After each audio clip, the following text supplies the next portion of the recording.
I knew one person in 2 words when I came to France. So if you want to go by that... What were those 2 words? Merci and oui. What has been your first I belong to France moment? When I bought a bicycle. Because a bicycle doesn't fit in a suitcase. I was just like going on a few dates with a guy. It was nice.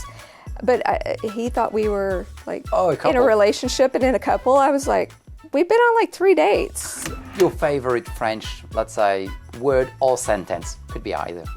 My favorite word is champignon. What I can't say is the squirrel. Oh, écureuil.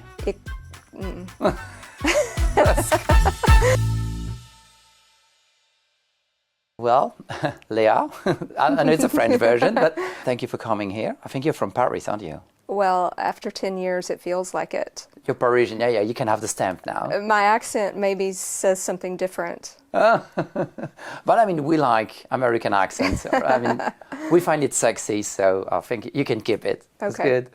So you've moved there, let's say almost a decade ago, and what has been your first I belong to France moment? I think probably when I bought a bicycle. Okay, I like that. Because a bicycle doesn't fit in a suitcase. Oh, a good point. Yeah, and I think the second moment is when I bought a sofa. Again, definitely doesn't fit. It doesn't fit in a suitcase. Yeah, so it was really that like, because I came here with 3 suitcases, and I kept that for a while. But then whenever I bought a bicycle, I was like, okay, this is really it. And then it promptly got stolen. So I think that's the other part that makes me Parisian. There's 2 steps to it. Yeah, you have to have a bicycle and then have it stolen. Like that's okay. Yes, that's definitely. And actually, what got you to move to Paris? Because you're from Texas, I think. Yes. And so from Texas to Paris. Well, I know you have a Paris in Texas, but apparently it has nothing to do with this one. So what got you to move here to that particular city? I do always have to, when I am in Texas, I say, I live in Paris, France. So, okay. What got me to move here? Well, I did have a stop in Rio de Janeiro before. So I left Houston, went to Rio de Janeiro. My ex-husband was an expat there, so I had the pleasure of living in Rio on Ipanema for a number of months during the World Cup, which was amazing. Oh, and lively, I suppose. Oh yeah, it was amazing. That was one of my memorable experiences in my lifetime. But the marriage and Rio were not for me, and we had already sold our house in Houston, and I said, I'm not tied to anybody or anything, and I love France, and I was working a lot more with the French government with tourism, so I thought, you know what, let's give it a try. It's amazing. Yeah, let's give it a test. I did give it 3 months test. Oh, so you went on holiday for like a tourist holiday? Yeah, I mean, with the without a visa, you have 3 months in the Schengen, or 90 days, 90 out of 180 days. You know your stuff. So I wanted to test it to see. I'd been here on vacation, so everything is, fabulous when you're on vacation. I like this word. But, going to the grocery store and dealing with all the things as a local, it's different. It's different. So I really wanted to make sure that it was for me, and, well, obviously it was. Yeah, well, you're still there, indeed. Yeah, that's great. So well, you kind of touched base onto that, the fact that you kind of already had work with friends, but so how did your past careers? I don't know if I should put an S into that, but prepared you for that move to Paris? Oh, well, I don't know if anything prepared me for Paris. That was destiny. Previously, out of university, I was a high school English teacher and basketball coach. So I guess a struggle I can work with that. Yeah. I mean, I was dealing with, 100. I had 150 high school students teaching Romeo and Juliet. That was a struggle. Probably was. Perseverance definitely was taught as a teacher for 10 years in public school, and I left education after 10 years and moved on to the NBA. So I worked in sales and marketing for the NBA, the Houston Rockets, and the Houston Comets. And, that was a totally different, different world. You had how many lives already? Oh, That's yeah. fantastic. And then I started traveling. I was able to stop working and travel the world. And I thought, okay, this is pretty cool. I really like this. And just learning, exploring, discovering. I think I've been on 5 continents, so not bad. Not bad, yeah. 40-something countries, but that was impressive. Really all something that ignited this love of discovering places and cultures. After that, I went back to work as a software controls technical writer for an oil company. And that was really, really exciting, as it sounds. No, it was terrible. The title does sound fancy. It was very boring. And this is when I really embraced my love of writing, combined it with travel, and started a travel blog. Yeah, okay. Well, actually, you've also just spoke about the, you wanted to experience the daily life in Paris, at least for the first 90 days, see how it goes. Can you share, let's say, one unglamorous and one glamorous, aspect of the daily life in Paris? Now or then? Well, the daily life, yes. Well, let's say now. Okay, now. Let's see. Unglamorous would be walking my dog and picking up poop. It's not getting the bike stolen. I mean, getting up at 6 a.m., 6:30 a.m. and taking my dog for a walk, and which I love because I love her. But it's certainly not glamorous. Sometimes you might Picking catch up me. Poop doesn't. Well, and sometimes I may be in my pajamas. Maybe. Yeah. It just depends on how many people are out to see me. But yeah, that's not glamorous. Glamorous. My life can be, at least from the outside, quite glamorous. So. I guess on Monday I went to a private mansion in the 7th. That is a mansion in Paris. Wow, that is sounds romantic.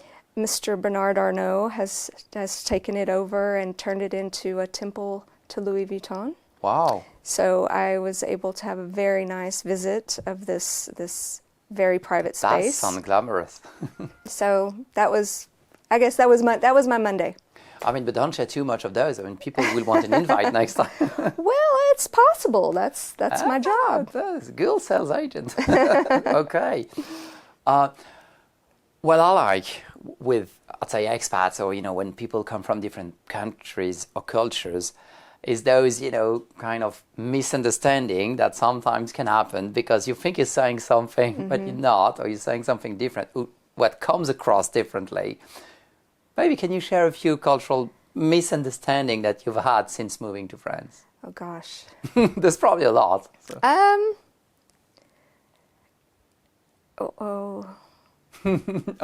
Sounds French. No, no. I think it's. I'm sure that there was some from the beginning.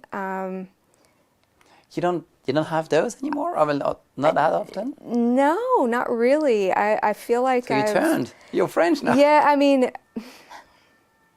sometimes things still surprise me. Like, you were asking me earlier about if I'd ever had any, rude encounters. And honestly, I had never, I think I can think of 2 times that I thought somebody's being really, nice. really rude to me. On a 10 years journey. Yeah. And one of them happened just this week on Monday as well. And I was a realtor, which like we don't kind of like in France anyway. So. Yeah, I was going into his place of business, and he was very gruff with me and just didn't have time for me. And, my French side was just like, well. But then my American side was like, I need to speak to your boss. So, eventually I said, well, I may need to actually work with him later, so I don't need to upset him. So I just said, let me have your card. I'll come back. Oh, that was okay. That was clever. You kept your cool. Okay. Yeah. But no, I think, I feel like I can't really think of any cultural misunderstandings. It's I think we're all maybe the one we talked earlier, like la bise and the ugh. Sometimes oh, this one might be. Yeah. Well, that's it's funny because it's like actually we both embarrassed, but not for the same reason. Yeah. I was like uggs feel embarrassing to us, like la bise feels to you, and it's funny because. Yeah. No, I haven't tried to hug anyone in France. Like I said, that's really reserved for my American it's someone friends. They try to kiss you and like. Yeah, and it puts you off a bit. Sometimes it's they'll go in on the opposite side. Maybe they're from like the south, or they're from Switzerland, or and it's how many kisses are we doing here? But I just let them lead, and if if we mess up, it's like, oh yeah, whatever. But is it? I mean, often could be.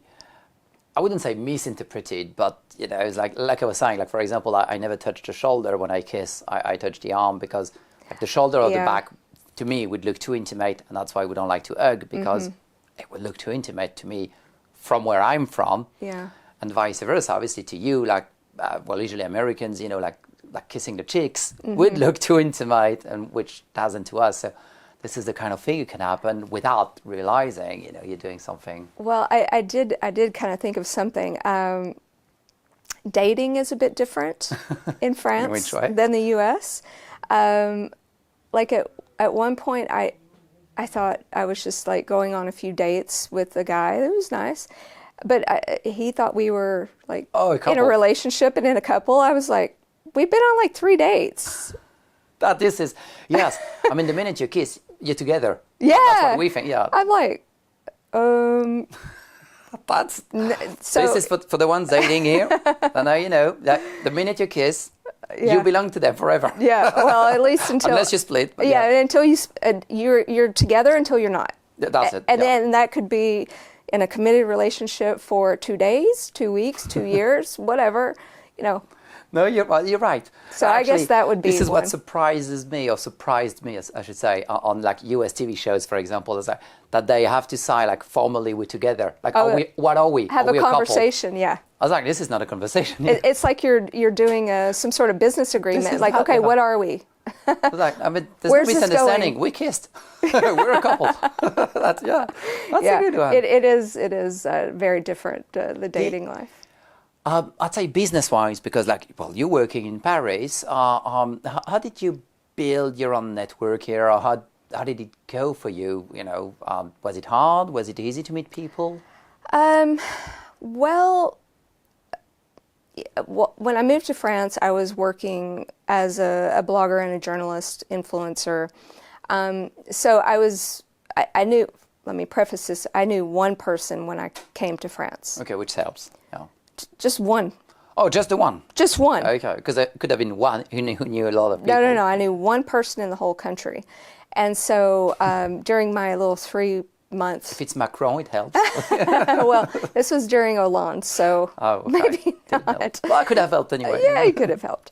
But no, this was during my 3 month trial. So I knew one person when I came to France for my trial period. But because I was working with the French government in New York, the New York Auto France, so I was being invited to things like PR people were inviting me, brands were inviting me, hotels, things like that. So I was able to start meeting some people And you then, could socialize very quickly because you were part of those parties. Yeah, Okay. exactly. And so...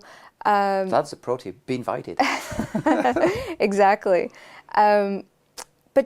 But you know, just socializing, and also there is a network of Americans here that In Paris. Paris that well, some are been here longer than others, and so you know, sometimes you kind of fall into that group, and that's sort of like the easy way, because you're familiar and you're both in a different place, a different culture, so you kind of, and you can speak English, and so it takes more to grow that network outside of your little American bubble. So, which is important too if you want to integrate into the country and the city. So I would say that as I transitioned, I started just being introduced other brands. I started my marketing management company. So then I was just continuously, slowly, step by step, as the French say, step by step, just growing and expanding. And now it's Paris is actually a small town. When you are, it's districts, yeah, well, not even the districts, but in your genre of what you're doing. So mine was travel, and then it was luxury travel, and then it was luxury brands, and it was wine and champagne, and so you know, you cross-reference and melange, and then you know, you just keep. Oh, you should meet and you should. Oh, you yes, know who? Yeah. In that regard, definitely, it's a small world. The same. So, and yeah, it's.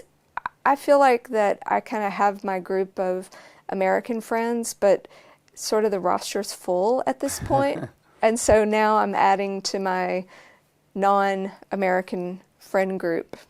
I would say. Well, I didn't ask actually. How's your French? Oh. That says not as good as you'd like it to be. Exactly, Okay. exactly. My comprehension has gotten, well, I knew one person in 2 words when I came to France. So if you want to go by that. What were those 2 words? Merci and oui. Ah, oui. Oh, bonjour, maybe. Bonjour, yeah, okay, maybe 3 words. Ah, you see, yeah. Okay, quite the improvement, see? 30% improvement already. Yeah, exactly. So I tend to be able to speak French better to people that don't know me and I'll probably never see again.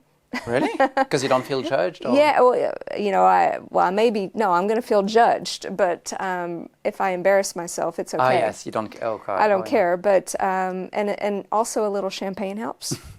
It does. I mean... Always, I mean, whatever you want to speak French or not, it always helps. But yeah, no, it's but the biggest, I think I've handicapped myself, and if I could go back and, well, if I only could go back 10 years, I would say that I would have invested more time and energy into the language. Earlier on. Because I studied Spanish. I was not good at Spanish. And then, you know, Logic is the same, kind of. Yeah, theoretically. It didn't say I was good at Spanish, but yeah, so I was able to adapt a bit from the Spanish. But when I first moved here, I was just like pretty lost. I knew I wanted to be here. I knew I was supposed to be here, but I didn't know what I was going to do or how I was going to be here. And this is, I mean, the good side of Paris in that regard is this is a very touristic place. So a lot of people do speak English, and like you were saying, there is a bit US expat community and actually British community, I mean, English-speaking community or communities. And therefore, indeed, it's easy to get by not speaking French. Yeah. It's much easier here than in the countryside of France. Oh, for sure. example. Listen, if I lived in Normandy, I would already, you know, I'd be reading Victor Hugo in French. Yeah, one of my colleagues, Nani, who moved from Georgia to Normandy. The country or the... Georgia, US. No, US, okay. Actually, she said Atlanta, Georgia. I think it's important to emphasize Atlanta. Okay. But yeah, so she moved there to Normandy, then she had, then she became fluent. She lived there for a few years because like she had to. There's like, it's like the spot on advice. No, it's true. I mean, I handicapped myself. Well, I didn't, I really was like, okay, I don't want to invest the time into learning French if I'm not going to stay here, because I was like trying to figure things out, and But you can order croissant and champagne, so you can survive. Yeah, but can I pay for it? That's the thing. Like, I had very little money when I came here, and it was like, how am I going to sustain a life in Paris? I need to figure out how I'm going to make money before I learn how to speak French. Well, maybe if I spoke French, it's a catch-22. It is, yeah. But then, I was working with travel, working to bring American and other Anglophones to France. And so everyone I was working with spoke English. And then I live in the 7th, so, everyone in the 7th speaks English, basically. So really the only time I had to, and I was writing in English, so the only time I had to speak French was at the bank, and not even then, and the préfecture. Which is the place where they do the paperwork once you're in France, yeah. Yeah, so, I mean, if I would have lived in the 20th, my French would have been better. Right? Well, you would have traveled and spent your day in more central. Yeah. Yeah. So it's I did it to myself. So and I think my comprehension has certainly gotten better. You understand French fairly fluently? Yeah, okay. Pretty fluently. Well, that's the most important part. I shouldn't even say pretty fluently. I understand what people are saying. Sure. If it's not like a really technical. Even in bars or places like that's the hardest. I mean, it depends. With or without champagne? No matter what. I saw my dentist today, and I understood. Oh. So. And that's quite technical. But those are Latin words. So, and I think we use the similar words in English. We just take medical stuff. Yeah, medical stuff. Yeah. So it depends on what the subject is. If I'm reading it, certainly I can comprehend what's going on, but with the accent, the speaking really fast. If I, walking into restaurants and shops and bars and the bank, these things, I understand what people are saying to me, and I can usually respond. Is there any, say, French habit that you've picked up apart from the language? I mean, I start to say to... ooh la la, for example. Oh la la, yeah. Sorry? Yeah, I mean... That's one of them. Or... Bah ouais. I mean, so, The fun part working with, for me, obviously I'm French, working with expats, is that I do realize now a lot of things I'm doing, which makes me or it typically French, which I would have been clueless. For me, it was just like normal. Yeah. But like I realized that the ooh la las and all of that, and actually all the variants of the ooh la las, because like the this inflection. is an art form. Oh yes, the inflections. Yeah. Oh yeah, the inflections, and I guess other habits. I mean, the table manners, for sure. How I hold my knife and fork. I was just in Texas a couple of months ago, and I was sitting at the table with friends and family, and I was the only one holding my knife and fork like this. Everyone else was like switching, and I just thought, oh my gosh. Are we very, especially, it's funny because I've been raised by my grandparents, a kind of old school, but like we vary on table manners. Yeah. And it's very ritualized in a way. And I think it's kind of a competition we have with the Brits as well. It's like, it's very important, like you have manners, especially if you go in some posh places and stuff. I'm not sure everyone's still doing it, but it's from what you're telling me, it's still kind of an active trend. But even just things like you're not pouring your own water first, or your own, and if you're with a man, he's pouring it all the time for you, and never all the way through. You don't top up your glasses like halfway through, or like even and the bread is not on the plate; it's on the side, on the table, and just all of these little things that have become normal for me. We do have a weird relationship with food. So like, it revolves around food a lot. Like we talk about food before, during, after the food, this table manners. It's a big thing. And your next meal as you're eating. Oh yes. Yeah, for sure. But these are little things that I've picked up. I think I feel. I just spent 2 months in Texas with family, which is the longest I've been outside of France for probably 12 years. Or outside of Texas for 12 years, outside the U.S. in general. And I just realized, like, I have changed so much, just little things. Like people, like smiling. That's another thing about, it's Parisians. I should not say French. I should say Parisians. You know, in the U.S., people, it's Texas, you smile. You smile a lot. You smile at strangers. You wave. You're driving down the road. Hey, in smaller towns, of course. But in Paris, like if you're smiling to a stranger, I'm trying to. They want something from yes, you. I'm trying should to be think nervous. about that, but well, I want to generalize too much. But yeah, someone I don't know, I probably wouldn't smile to them. Well, if I don't know them, and there's, like you were saying, unless there's a connection, I should make something. Because it looks engaging if I'm smiling. Yeah, well, in Paris, if you're smiling, like just sitting there smiling, or something funny happened. But they know you don't live here. You're a tourist. And then if you're smiling, especially as a woman, like on the metro, you smile at you're sending the wrong signal. Yeah. But so I've learned not to. Poker face. I've learned not to smile so much. And so as you told us, you work also in luxury. You work with luxury brands. What would be the most, I'd say, affordable luxury that you've seen, or you can tell people that they can do in Paris, for example? Gosh. Well, affordable is relative. Always kind right? of. Yeah. I mean. Gosh, that's a difficult question. For visitors, at least for visitors. Well, I think you can.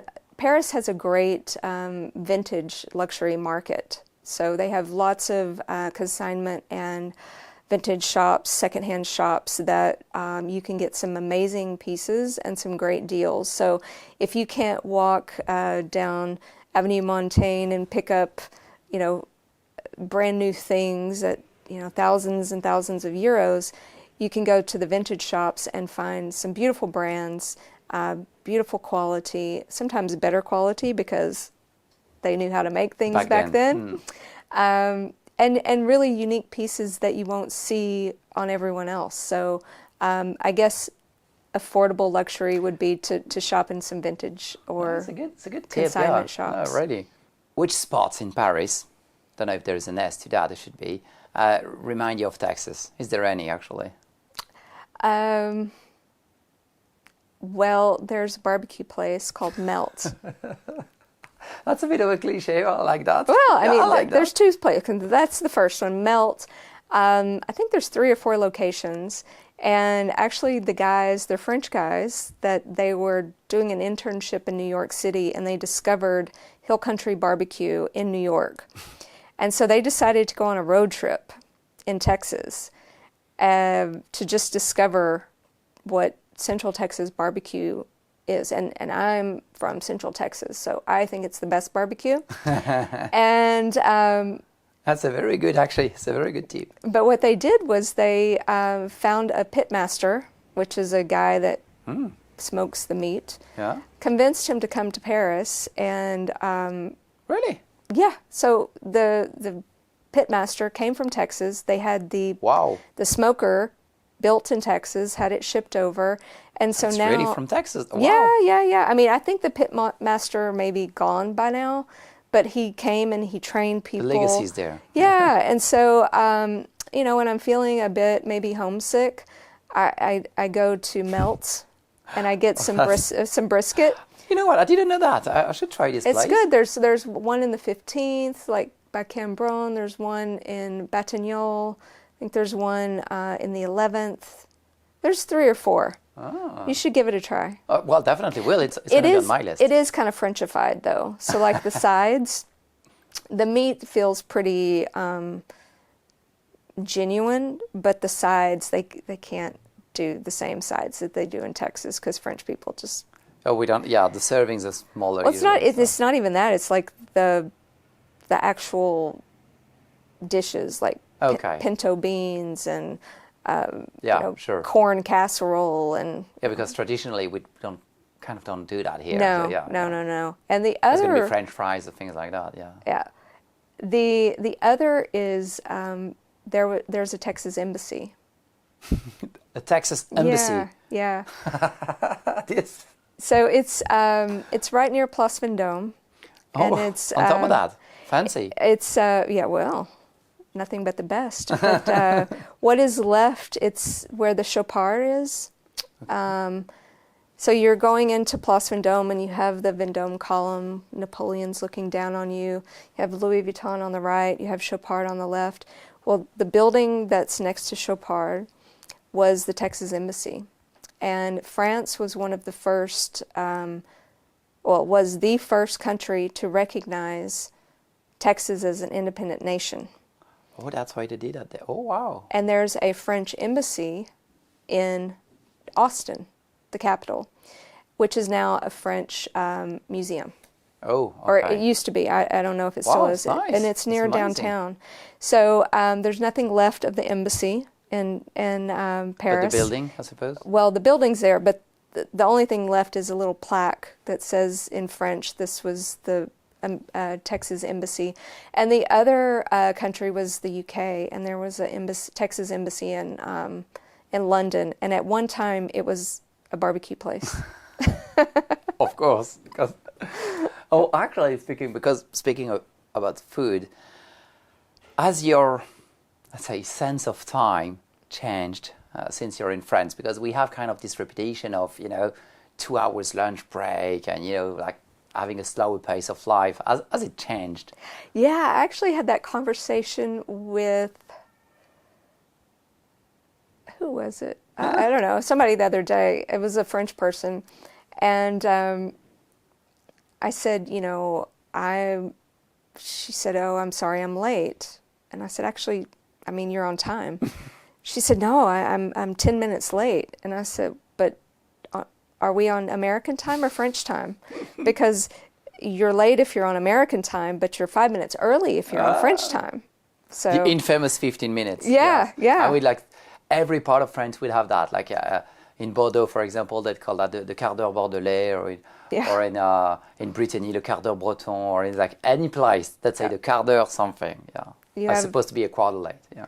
Yeah, I socially, I'm a little more I'll be on loose time, on the but time. I think I'm not 100% French. Yeah, but for business things, I'm like, I'll be strictly on time. But if they're a little late, it's okay because I understand the culture. That's the big thing. That's funny. But I won't be late to Americans. I had a lunch date with an American friend yesterday, and she was texting me. She goes, I will be 8 minutes late. I'm so sorry.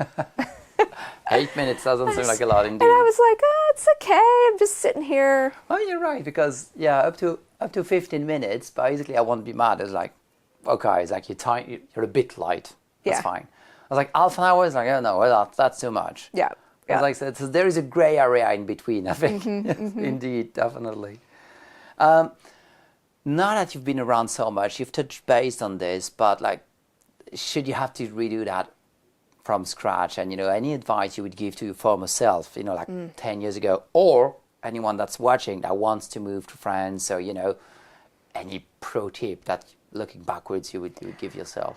Oh, God. Apart from the language. Yeah, apart from the language. I would say I would have hired somebody, honestly. Oh, yeah. Okay. I when I came here, it was the competencies and talents visa, which I had to fight for at the Houston embassy. Because still one of the others if it's of any country.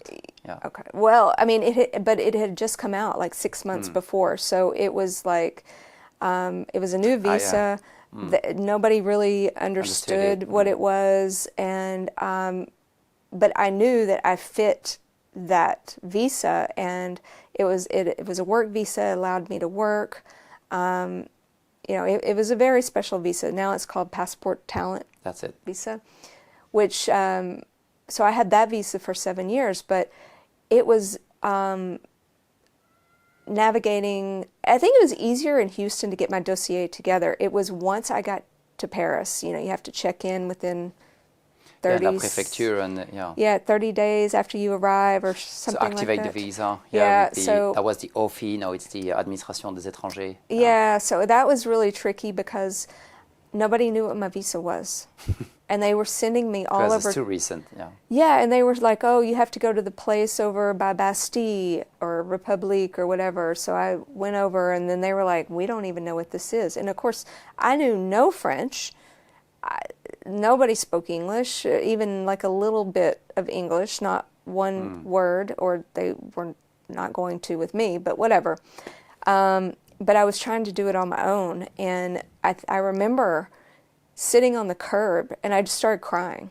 Oh, really? Yeah, it was, because I had gone, it was just really overwhelming. It sometimes feels like a madhouse, indeed, like French bureaucracy. Yeah. Although, usually, I mean, if you push, you'll push through, definitely, because things gets done, people will process your file. And usually they try to be helpful, but like you were saying, when it's too recent, it's just a clueless, and then they just want to go the extra mile. Yeah. They don't want to go. And honestly, if it weren't for the help of a couple of very, very nice French people who befriended me, I don't know if I would still be here, because they really, out of the goodness of their own heart, not because it was their job or anything, they just took pity on me. And they helped me get my carte vitale, helped me get a bank account. That took a year and a half because of the FACTA. The proof of address? Or? No, the FACTA laws in the U.S. No banks wanted to touch Americans. Yes, yes, you're right. That was really difficult. It's still a problem nowadays. I mean, you have online banking, which helps, but like with French banks, there's still. Yeah, they did. I mean, there's a few, but like. I mean, eventually, I just had to get something at Bank Postal, because they have to give you a bank account. They can't deny. That's it. Yeah. Anyone. So. But there's a few like BNP and stuff, which are a bit known to be like U.S. friendly, but. It's like a handful. That's it. I mean, I've had friends that have been in France years, like decades, and they've received letters to say, "Take your money elsewhere. We're closing your account." Whoa. So I mean, anyway, but I got a bank account. You have to have a bank account to get a cell phone bill, to get. I mean, and then to find an apartment. Oh my gosh, it was. But you're right. I mean, this is what got me to do the free consultations and stuff, so that people would have a place to turn to when they don't know where to go. Yeah. And hopefully, I like to think that of myself, being as unbiased as it gets, because then you can see what needs to be done. But like you, I always advise, for those who can afford it, if you can afford having someone to look over that for you, by definition, it's going to remove a lot of stress. Listen, if I would have had, a plethora of money, I would have just thrown money at the problem and said, fix it. I'll write the checks. Just do it for me. But you know what? Because I had to do it, I think it made me stronger. But also now you understand, that's like the process, what's involved. Yeah. I mean, you know the drill now. Yeah. But also, you know the ups and downs. Yeah, but also, you had to earn it. So I felt like I had to earn it. I know you belong because you got it. Like I survived it. It's like an Ironman triathlon. Like I finished, and I'm still here. Yeah, so you have I like this angle. You have this sense of accomplishment. So I like to look at the positive. So I feel like I have this sense of accomplishment that I did it myself with some help from some guardian angels. But had I just thrown money at the problem, maybe I wouldn't appreciate it as much. I don't know. I don't know. That would have been a different experience. Yeah, for sure. I don't know. I'm not advising anyone to try to do it themselves. If you have the means, hire somebody to do it, because the number of sleepless nights and stress and this is France.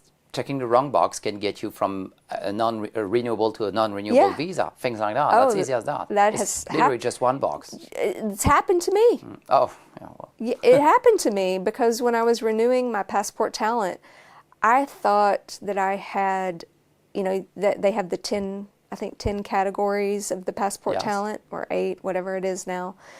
And I thought I was internationally renowned person or something. Well, that's the hardest to get. Well, I thought that's what my original one was. That's Brad Pitt, basically, for them. Well, I mean, or Tony Parker, like some famous athlete, whatever. But it was actually author. But I checked internationally renowned person, and they rejected it, and they said, you have to go back to the U.S. if you want to change your visa. And I'm like, no, I don't want to change my visa.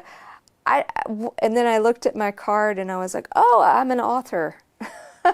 So it was absolutely my mistake. But instead of them sending me a message through the system and saying, hey, did you mean to do that?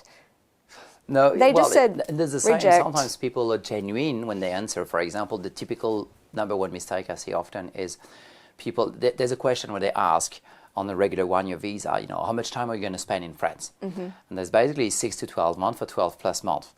And people genuinely respond 6 to 12 because they think they'll be traveling around. Genuinely. But they don't understand this is not the question they're asking. Yeah. I mean, it looks like it is. It's not the question. They mean for tax purposes. Oh, yeah. Like, are you going to spend basically potentially multiple years in a row, 12 plus months, or is it like long-term tourism? Okay. That's basically the question. But it's not labeled as is. And therefore, some people genuinely check 6 to 12 months because they think they'll be out of the country for the following year, and they end up with a non-renewable visa. And that's, it's just confusing. That's what it is. Yeah. So, yes, that's why obviously working with pros would avoid that kind of mistake, and which could be costly.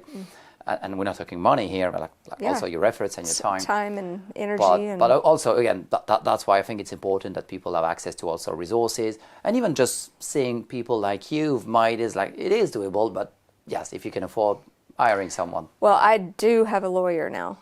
Yes, many people do. Yeah, I mean, again, if you can afford it, definitely do it. Yeah. And, well, a lawyer is one thing, but we mentioned French. I need to try or test you. What is your favorite French, let's say, word or sentence? Could be either. My favorite word is champignon. Mushrooms. Or pamplemousse. I think they're cute words. What? Pamplemousse, what's that in English? It's a grapefruit. Oh, yeah. Oh, oh. I just like the way they sound. Oh, can I get you to try to say grenouille? Frog. Grenouille? Oh, wow. Good. Well, you're good. Oh. You're good.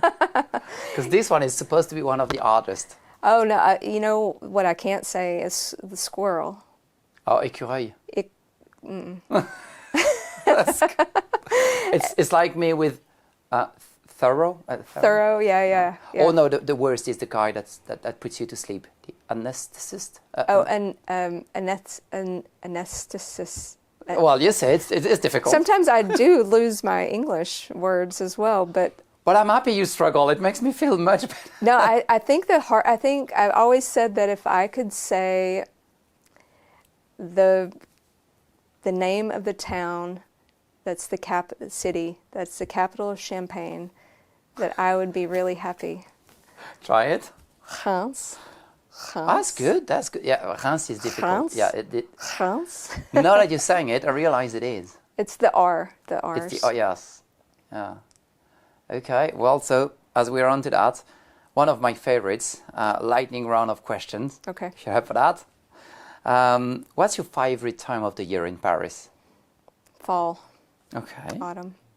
What do you think is the most overrated tourist spot?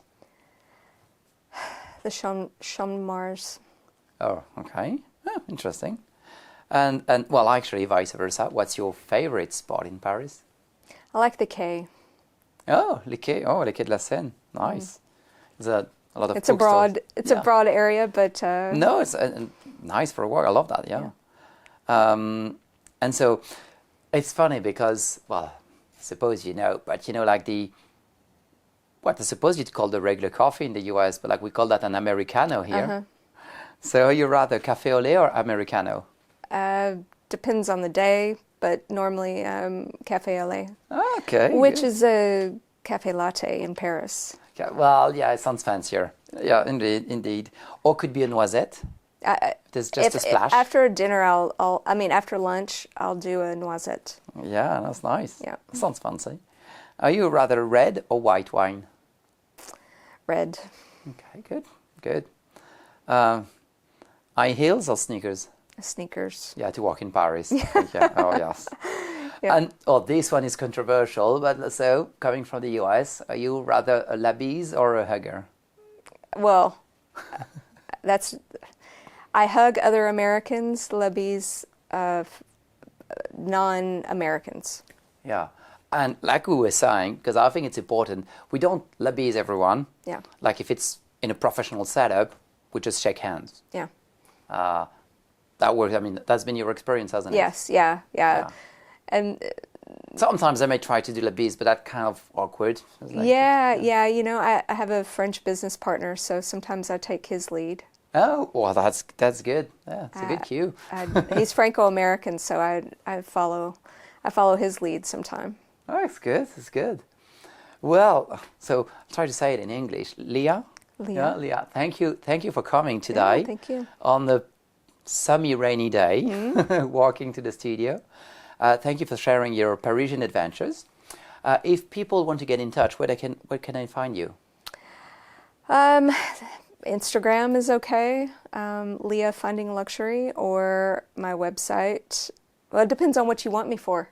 Well, I mean, you're quite busy as well, indeed. Yeah, I've seen. Yeah, The name of the website? I have 3. LeahTravels.com is my old school blog. LeahWalker.com, and Garnier Creations is my business website. Okay, well, and also, I forgot on which website I found you initially, but there were all your links to your socials there. So, Yeah, probably Leah Travels. Yeah, okay. That's probably the one I If you saw. go to that one, you can find the others. Okay, well, it's a good trick. Okay, good tip.